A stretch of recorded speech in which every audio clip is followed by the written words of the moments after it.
एहतराम मुअज़्ज़ज़ सामीन किराम, इस कायनात में नेकी के करने के बहुत से काम हैं, लेकिन कुछ नेकी के काम अपनी निस्बत की वजह से या अपनी खुसूसियत की वजह से दूसरे नेकी के कामों से वो काम मुमताज़ हो जाता है, नुमाया हो जाता है।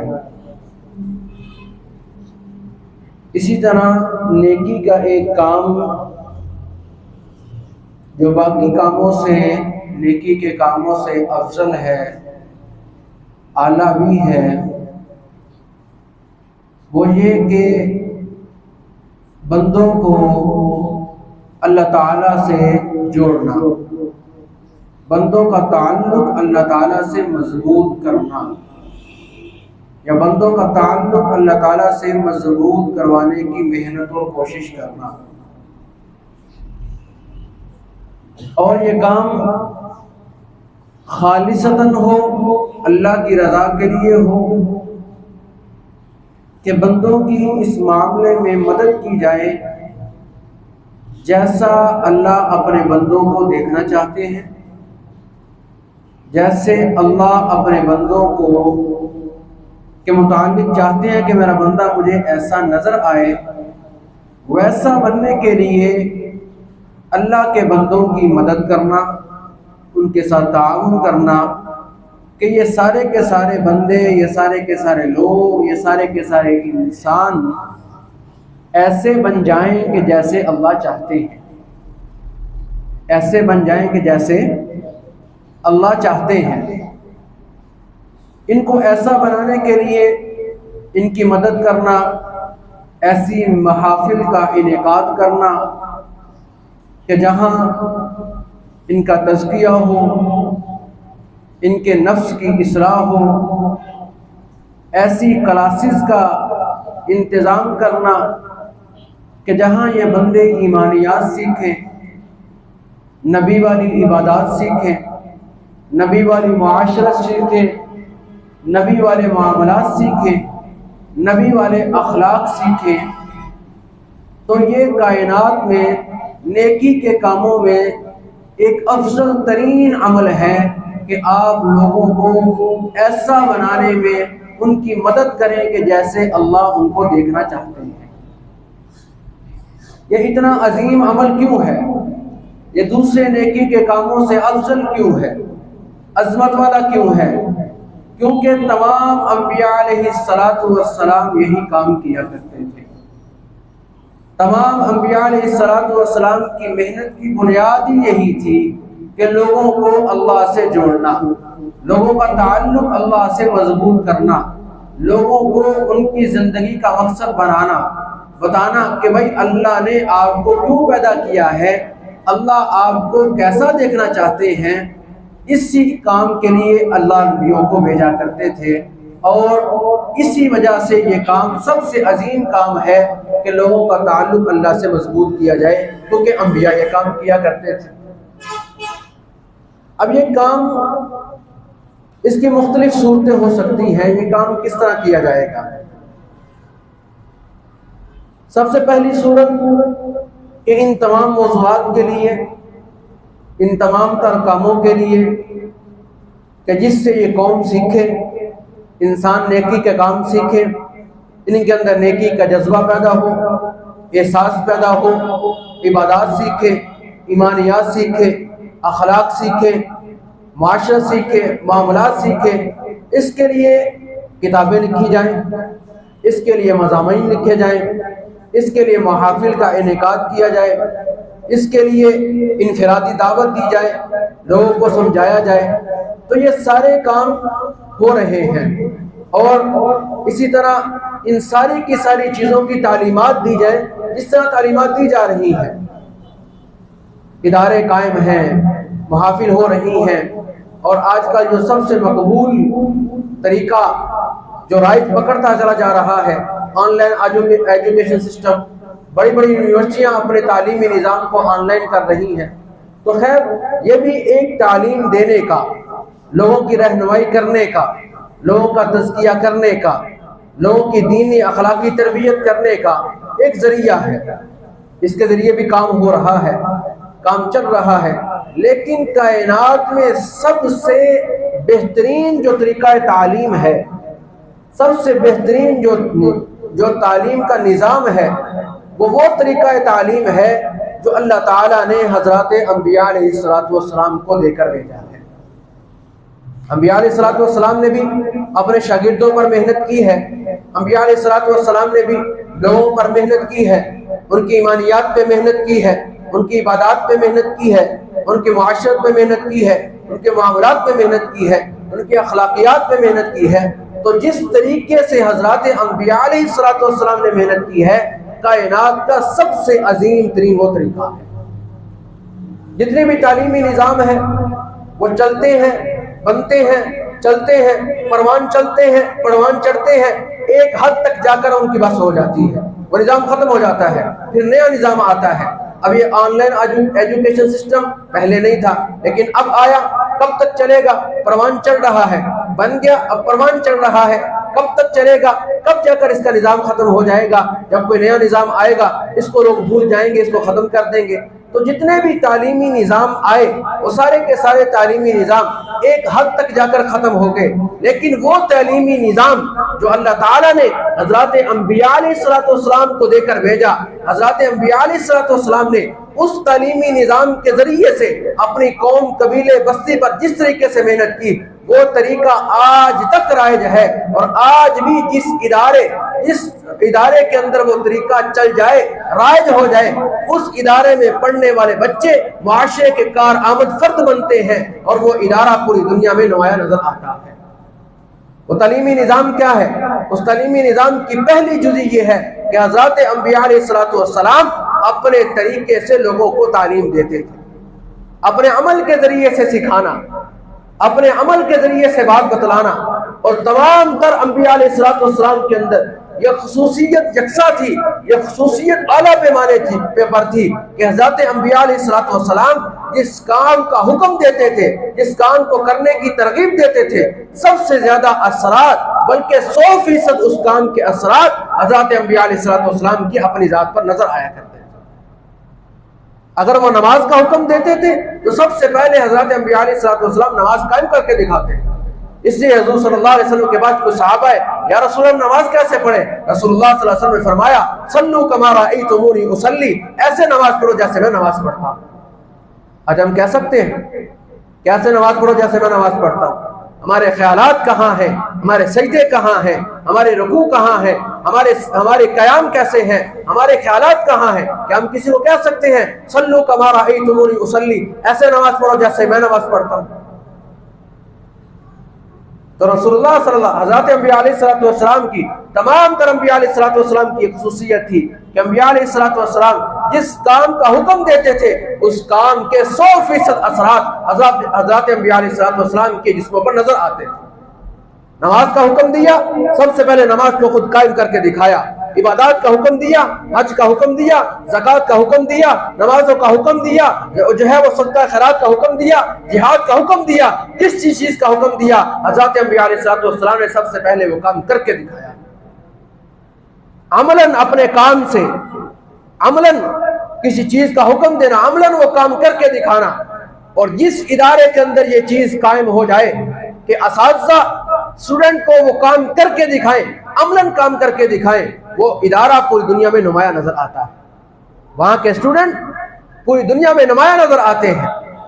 तो ये चीज हज़रत अंबिया अलैहिस्सलाम के अंदर आला पैमाने पर पाई जाती थी कि अंबिया अलैहिस्सलाम अपने किरदार से और अपने अमल से लोगों को तालीम दिया करते थे। और जिस इदारे के अंदर ये चीज ना हो, वहां पर फिर अल्फाज फैलते हैं।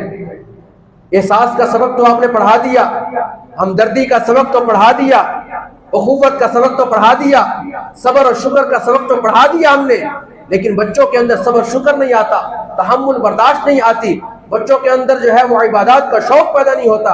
वजह क्या है? उस्ताद की अपनी ये चीजें कमजोर हैं। इसलिए ये माहिर नफ्सियात ने लिखा है कि जिस चीज का अमल उस्ताद के अंदर नहीं होगा, उसकी गुफ्तगू से तासीर खत्म कर दी जाएगी। सिर्फ अल्फाज होंगे, सब्र और शुक्र के लेक्चर दिया जाएगा, पौने घंटे का लेक्चर होगा, लेकिन 40-45 बच्चों के अंदर किसी एक के अंदर भी सब्र शुक्र नहीं आएगा। नमाज का लेक्चर होगा, नमाज पे तरगीब होगी, अच्छे अखलाक पे तरगीब होगी, वालिदैन के अदब पे तरगीब होगी, सारी चीजों पे घंटा घंटा लेक्चर होंगे, पूरा साल एक चीज पढ़ाई जाएगी, लेकिन 40 बच्चों में से एक बच्चा भी इन सारे कामों के लिए तैयार नहीं होगा। वजह क्या है? कि उस्ताद का अमल खुद कमजोर है, उस्ताद की जिंदगी में खुद अमल नहीं है, जिसकी वजह से तलबा के अंदर अमल नहीं आता। तो कायनात में सबसे अजीम तरीका निज़ाम तालीम वो ये है कि अपने अमल के जरिए से तालीम देना, और ये हज़रत अंबिया अलैहिस्सलाम की सुन्नत है, तमाम तर अंबिया अलैहिस्सलाम की सुन्नत है। लेकिन हमें हुक्म है कुरान मजीद में, ला नुफ़र्रिक़ु बैना अहदिम मिन रुसुली, किसी नबी के अंदर अदब एहतराम के लिहाज से, तकरीम के लिहाज से, अजमत के लिहाज से हम किसी किस्म का कोई फर्क नहीं करेंगे। ला नुफ़र्रिक़ु बैना अहदिम मिन रुसुली, किसी रसूल के अंदर हम फर्क नहीं करेंगे, किसी रसूल के अंदर अदब एहतराम के अंदर, मानने के अंदर हम किसी रसूल, किसी नबी के अंदर कोई फर्क नहीं करेंगे, लेकिन इत्तिबा करेंगे तो सिर्फ मोहम्मद मुस्तफ़ा सल्लल्लाहु अलैहि वसल्लम की इत्तिबा करेंगे।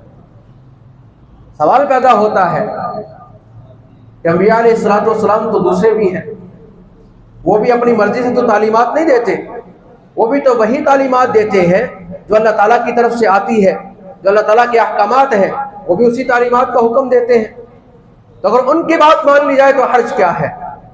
उसकी कुछ वजूहात हैं कि हम सिर्फ इस बात पे क्यों तरगीब दी जाती है कि इत्तिबा करो तो सिर्फ मोहम्मद मुस्तफ़ा सल्लल्लाहु अलैहि वसल्लम की। इसकी कुछ वजूहात हैं। सबसे पहली वजह यह है कि अल्लाह ताला ने हमें एक ऐसा ज़ाब्ता हयात दिया है, इस्लाम के नाम पर जिंदगी गुजारने का एक ऐसा निज़ाम दिया है कि अल्लाह ताला ने इससे बेहतर कायनात में किसी निज़ाम को बनाया ही नहीं। कुरान का चैलेंज है, फ़अतू बिसूरतिन मिन मिस्ली, अगर इससे बेहतर कोई ज़ाब्ता हयात है, कोई जिंदगी गुजारने का निज़ाम है, लाओ उसे इस्लाम कबूल करने के लिए तैयार है।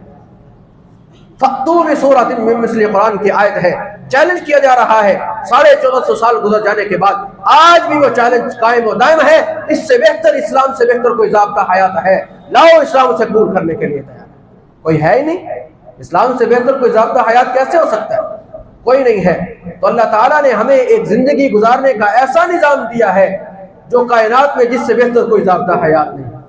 और अल्लाह ताला ने पहली कौमों के अंदर, पहली शरीयतों के अंदर जो चीजें इस उम्मत के लिए कारआमद थी, अल्लाह ने उठाकर इस उम्मत के लिए वो भी ज़ाब्ता हयात बना दी कि भाई ये फलां नबी की सुन्नत है, फलां नबी का तरीका कार है, लेकिन ये इस उम्मत के लिए भी कारआमद है, इस उम्मत के लिए भी नफा बख्श है, इसलिए तुम्हें भी हुक्म दिया जा रहा है कि इस काम को करो। अल्लाह ने उसको निज़ाम बना दिया। अब एक चीज अपने घर में मौजूद हो और फिर हम उस चीज की जरूरत महसूस करते हुए दूसरे के घर से मांगने के लिए जाए तो इस शख्स को क्या कहेंगे?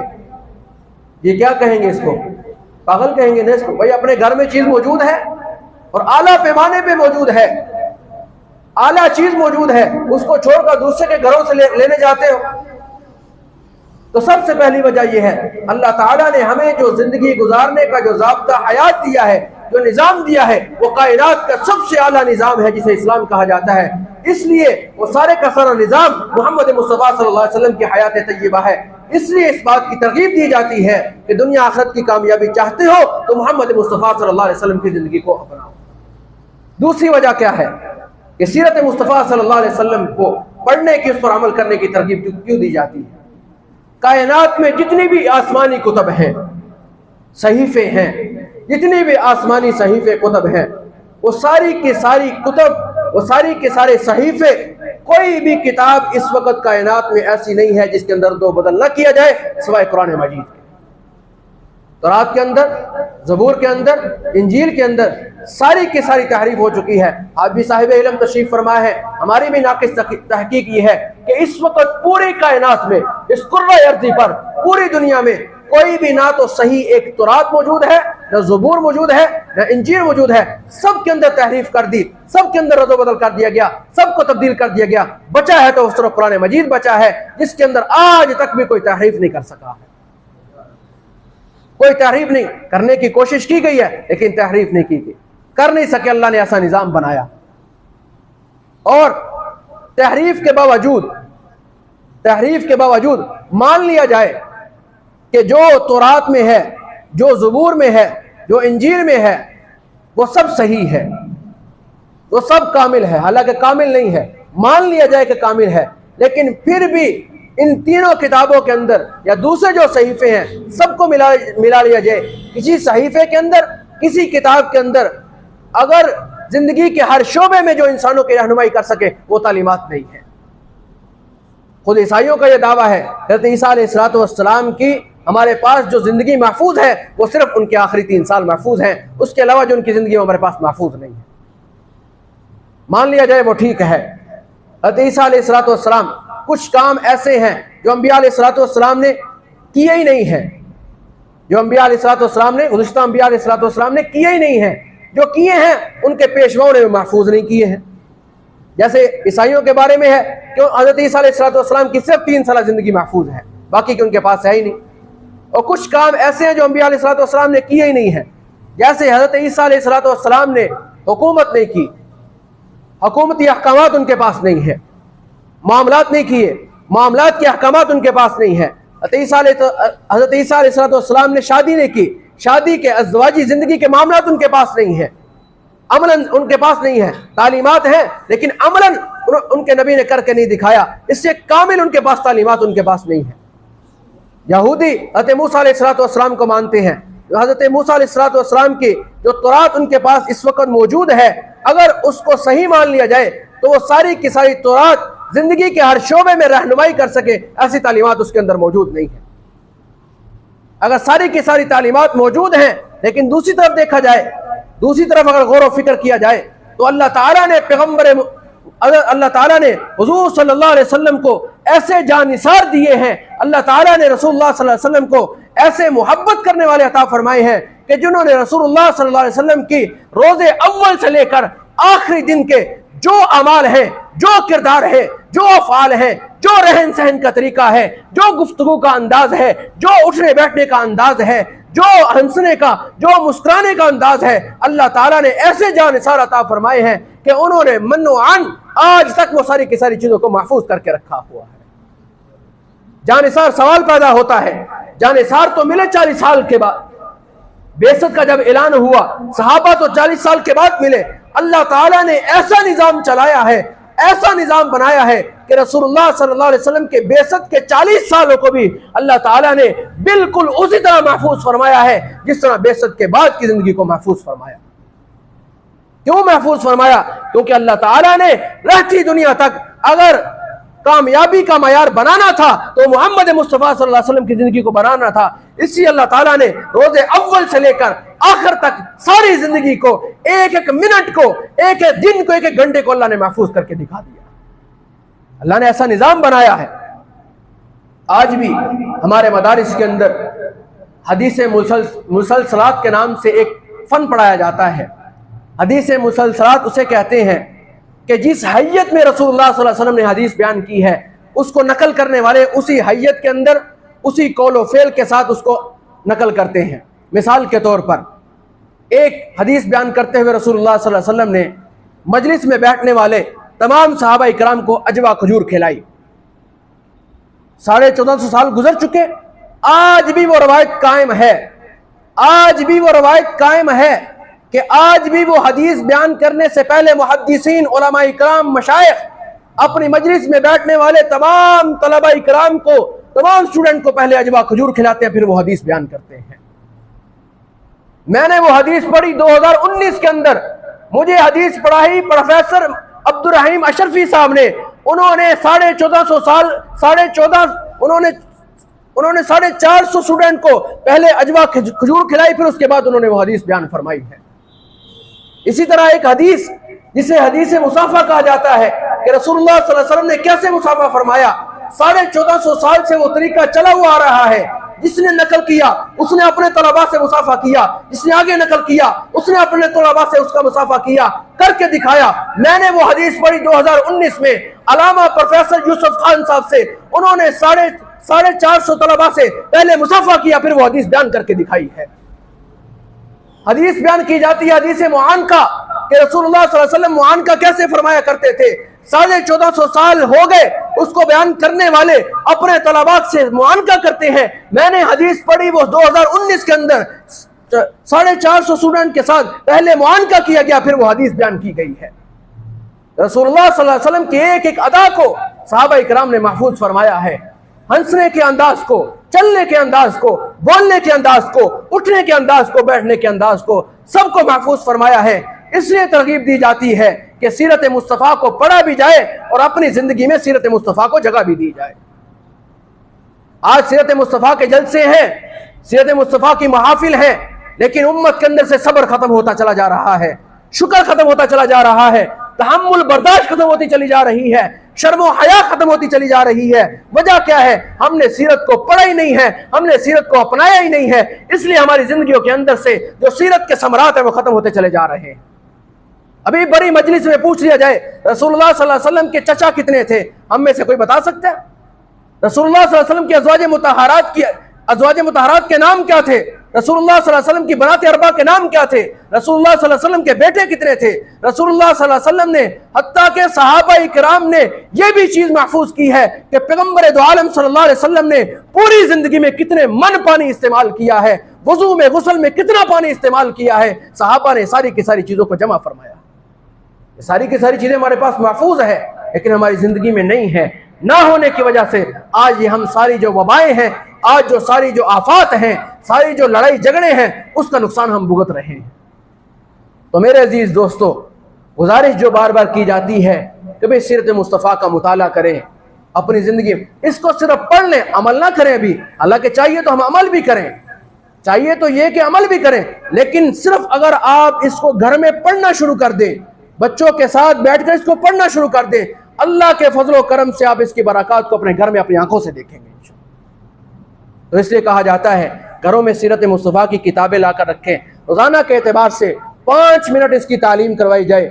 खुद बैठे, बच्चों को बिठाएं, उनको बताएं कि आओ हम जिस नबी पर ईमान लाए हैं, जिसका कलमा पढ़ा है, जिसकी नमाजें पढ़ते हैं, जिसके तरीकों पर नमाजें पढ़ते हैं, जिसके तरीकों पर हम रोजे रखते हैं, जिसके तरीकों पर हम हज उम्रे करते हैं, आओ तुम्हें उसकी जिंदगी के बारे में बताएं। कितने दुख की बात है, मुसलमान हैं लेकिन जिस पर ईमान लाए, जिसके तरीकों पर नमाजें पढ़ते हैं, जिसके तरीकों पर जिंदगी गुजारने का दावा करते हैं, उसके बारे में पता ही नहीं है। अपने आप